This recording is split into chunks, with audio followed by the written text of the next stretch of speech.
Então, o que a gente fala em princípios físicos na densitometria é a interação da radiação com o paciente, com a matéria. Então, quando a gente tem as faixas de energias usadas em densitometria óssea, tipicamente a gente vai ter aí os efeitos fotoelétrico, deixa eu colocar um laser, né? Nós teremos aí efeitos fotoelétrico e também espalhamento, o efeito Compton, né, que é a radiação espalhada. São as duas principais formas de interação da radiação com a matéria para essa faixa de energia. Né? Lembrando que para diferentes faixas de energia, temos diferentes interações da radiação com a matéria. Então, efeito fotoelétrico, né, entra um fóton, interage com o átomo, com o elétron de um átomo, remove a energia total desse fóton é transferida para esse elétron então é ejetado. A gente fala, entra um fóton, sai um elétron, né? E no espalhamento Compton, parte da energia desse fóton de raio-x é transmitida para um elétron, só que não totalmente, né? Ainda tem um fóton residual, por isso que é a radiação espalhada. Bom, essas são as duas principais formas de interação da radiação com a matéria.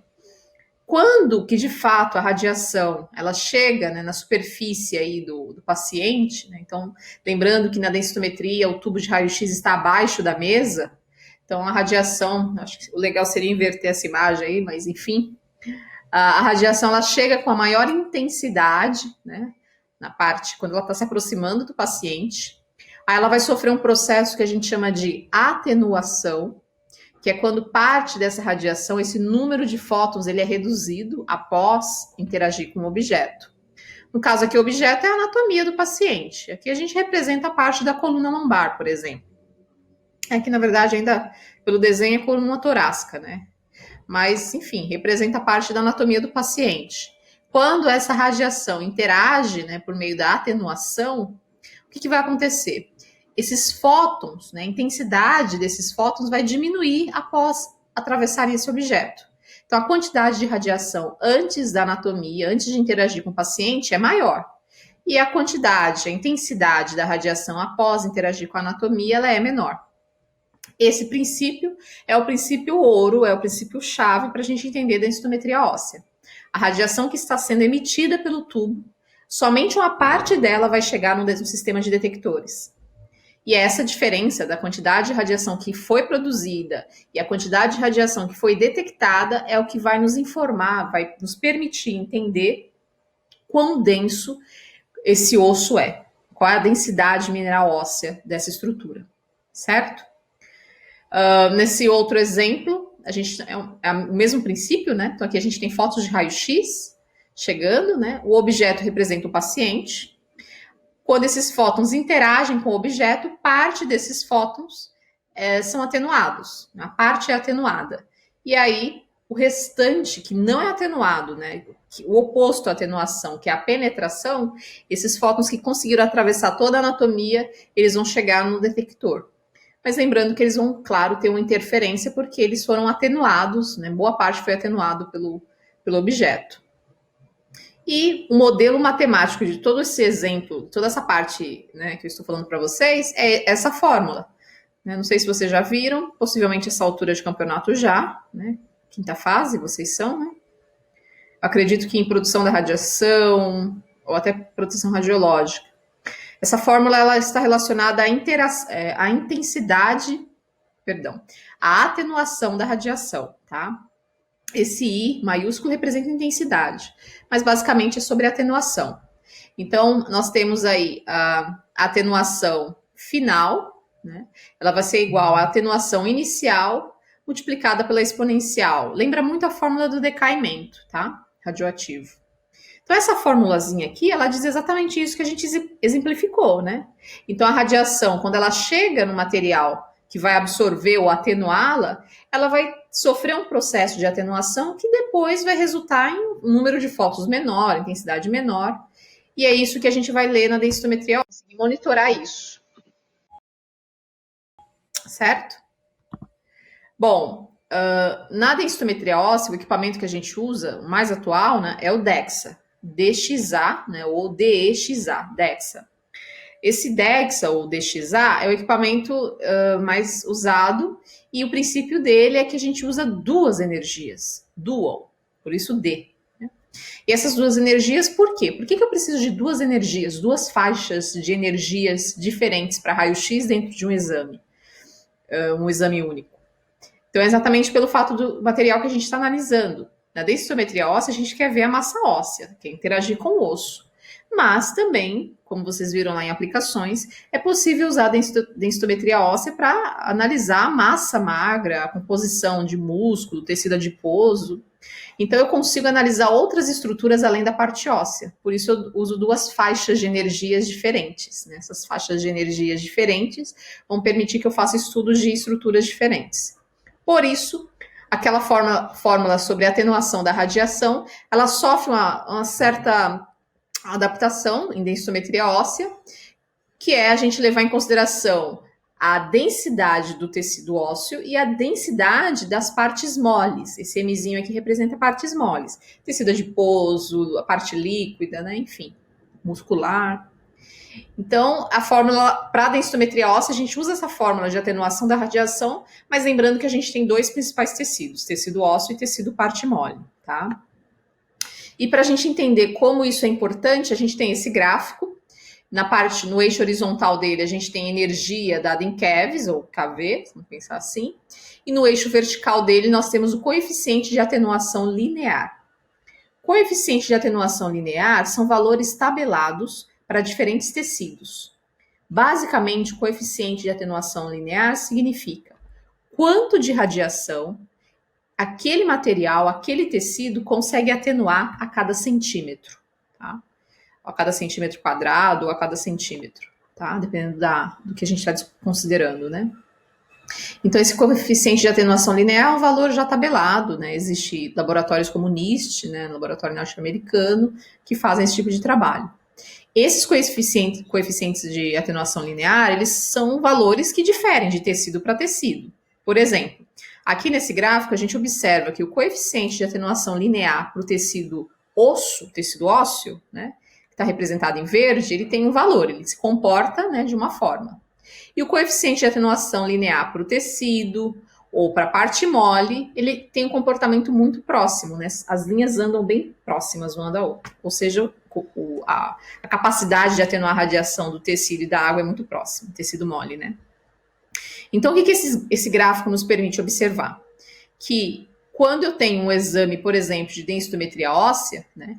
Os dois materiais que de fato contribuem para a atenuação do feixe de raio-x é o tecido mole, aqui eu já coloco músculo, gordura, pele, enfim, e o osso mineral, parte óssea, vamos chamar assim.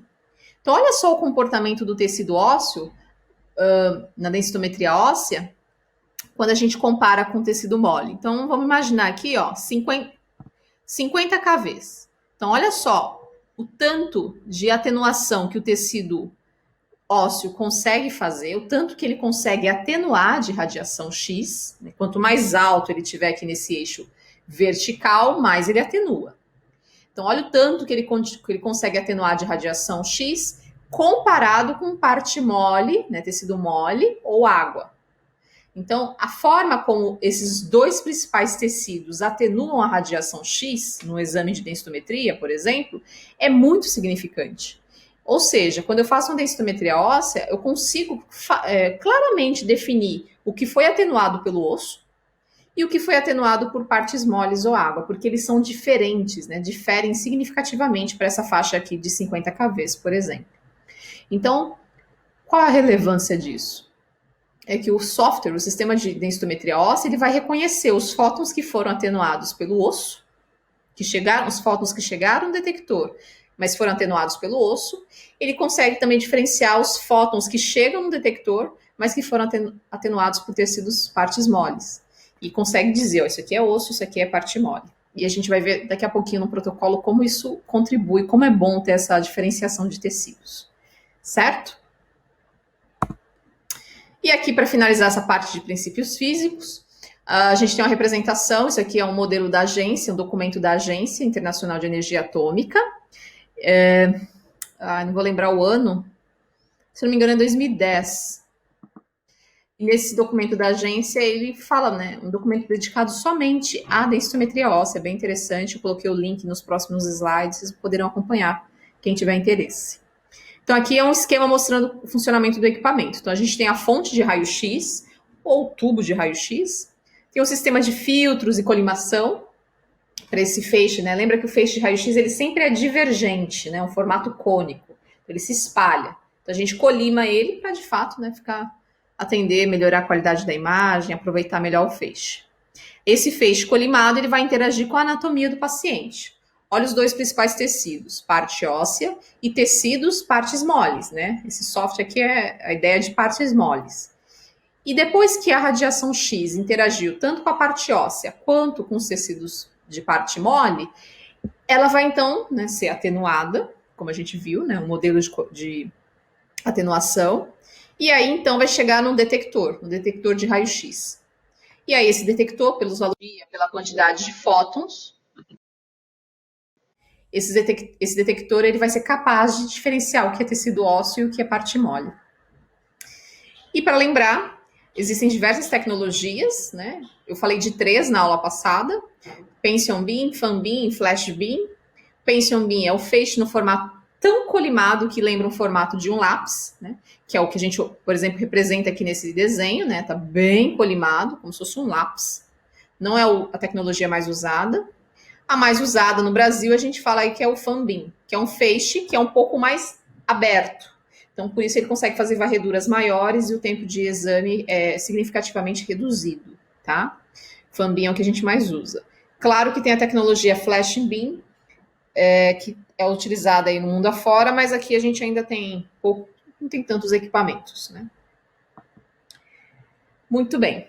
Outra coisa importante sobre densitometria óssea é a questão da dose. Falar, densitometria óssea, a dose de radiação ela é bem baixa. Mas o que é bem baixa? Bem baixa quanto, né? Então, esse documento da agência, a publicação 1479, publicação 1479 da agência, ela mostra, né, o documento que eu falei para vocês, totalmente dedicado à densitometria óssea, ela mostra esses valores de dose, protocolos, enfim. E o que a gente pode observar, né, esse gráfico que eu tirei de lá, é que aqui, né, só para vocês entenderem, né, esse DXA scan é o exame de densitometria óssea usando equipamento com a tecnologia DEXA, né, 2 feixes de energia de raio-x, comparado com outras possibilidades de exposição à radiação. Por exemplo, aqui se você ficasse um dia no background, que é a exposição à radiação de fundo, né? Então, se você ficar um dia, né? Só de você ficar aí em exposição no meio ambiente, você ficar um dia parado, recebendo radiação natural de várias fontes ou radiação artificial também, é o que a gente chama de radiação de fundo. É a radiação já presente no meio ambiente ou radiação também associada a exposições realizadas pelo homem. Então, aqui a gente tem essa faixa, né? Aqui é a radiografia de tórax. Aqui, se você ficar uma semana exposto à radiação de fundo. Aqui, se você fizer uma radiografia de crânio. Aqui, se você fizer uma radiografia da coluna lombar. Se você ficar exposto a 1 ano de radiação de fundo, se você fizer uma tomografia rotina, que é a CT. Então, essas barras aqui indicam os valores, certo? Então, se você observar aqui na densitometria, a gente está falando aí entre 6 microsievert até 15, vamos arredondar aí, 15 microsievert, tá? Lembra que a dose anual de um profissional é até 20 milisievert, né, o ideal. Que eu tô falando de microsievert, é um valor ainda menor, é 10 a menos 6, né? Então, a dose de densitometria, comparada com todas essas outras, é realmente a menor dose, tá? Aqui no texto, sugere até que tem exames que dão apenas 1 microsievert de dose, então esse gráfico poderia estar aqui, nesse ponto, por exemplo, onde eu coloquei a bolinha vermelha. E outros métodos, obviamente, vão dar maior dose, como aqui, por exemplo, a tomografia, né, que está bem mais acima, ou, por exemplo, radiografia de tórax, que eu estou falando aí, facilmente de 80 a 90 microsievert. Então, você comparar um exame de DO com a radiografia de um exame de raio-x de crânio, radiografia de crânio, a gente está falando aí de um fator bem diferente, né? De 10 microsievert para 80 microsievert de diferença, tá? Claro que isso vai mudar de acordo com a tecnologia utilizada no equipamento, é importante lembrar.